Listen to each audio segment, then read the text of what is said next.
Hello, this is the video on Gurukul Portal's academic competitive exam quiz on the desktop. So what you want to do is first open up a web browser on your desktop and search in the search Gurukul Portal.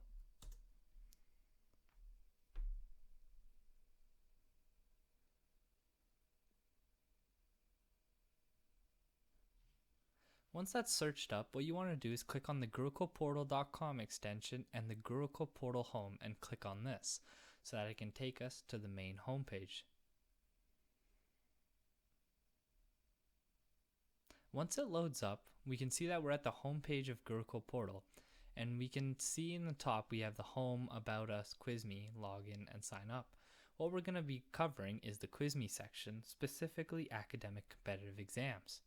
So once we click on quiz me, we can see that Gurukul Portal automatically assigns a randomized quiz ID for the quiz we're currently doing. And if we want to retake an old quiz, we can. However, we need to be logged into our account, and it has to be a registered account on Gurukul Portal. So if we go down, we can actually modify some of the criteria so that we can create the quiz we want. So in the course type, in this video, we're going to cover competitive exams.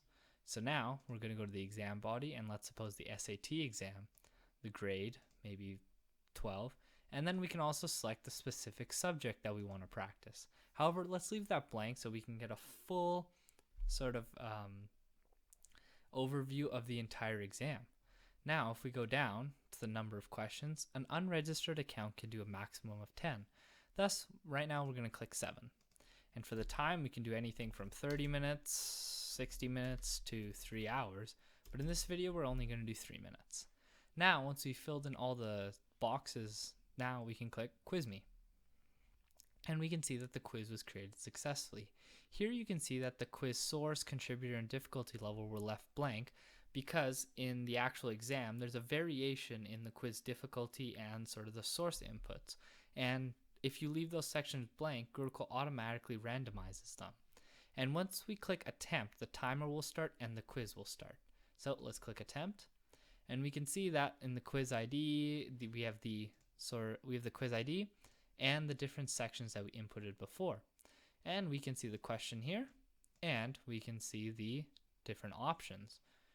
And we have here the time wheel, where we can see how much time has elapsed thus far, the total number of questions, in this case 7, and the duration of the entire quiz was just 3 minutes. And so far we've answered 0 questions. And let's say we answer a question, click next, we can see that one answer has been corrected. And then we can keep going, and we have another one. Another one. But let's suppose we don't know the answer to this question. Then we can skip it by simply clicking next and not selecting it, and we can see that the total answered hasn't gone up. But if we select it again and then go to the next question, we can see that we've answered a question. And now let's go through the questions. Now, as you can see on the last question, the next button here is grayed out because there is no next question past the last question. Thus, if we select this, we can't go to the next question. And here we can see that the total questions answered so far are only 5, but we only skipped 1 question. This is because Gurukul doesn't register the total answered on the current slide. Thus, if we select or deselect this, this doesn't change. Thus, it should originally be 6 if we've answered every single question before. However, since we skipped one, it makes sense that this is 5.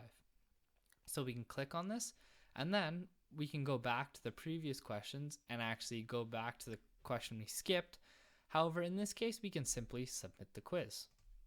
If we submit the quiz, it immediately tells us how many answers we got correct and how many we got incorrect.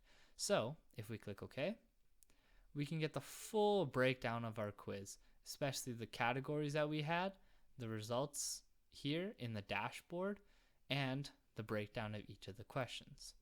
Here we can see that the answers have 2 different types of things. One is a bolding on an answer, and one is a correct text beside it. The bolding of an answer means that we specifically answered that question. However, if something has a correct text beside it, that means that that is the correct answer. Here we can see that this is bold and it also has the correct answer beside it. This means that we in fact did it correctly because we answered solids and that was also the correct answer. Thus, if we can see the marks here out of 5 and the marks obtained were also 5 because we got it correct. Let's suppose we like this question. We can like it, we don't like it, dislike it. However, let's suppose this has an issue with the question and it's an incorrect answer, or the question is very, very broad. What we can do is click on this flag and report the question. We can type in an issue and maybe the reason for this question. And what we can say is that what we can say, and we can attach links and such, and we can submit this to the Gurukul developers, and then they will review the reported question and also the suggestions that were given, and then make the necessary and appropriate changes. Thus, if we go back to the top, we can also click this to create a new quiz. However, right beside it, we have this download button. If we click the download button and download questions as a PDF, what will happen is that Gurukul will generate a PDF document of all the questions that we had in our quiz if we want to practice it again or do it without the Gurukul essentially portal. And if we go here again and click download answers PDF, what it will do is that it will download the answers with an explanation. So now if we want to create the quiz again, we can click create quiz. And we can see that it has a quiz ID, a whole different one from before, and we're back at the main page, and we can just repeat the steps again to create another quiz. So that's it. Thank you.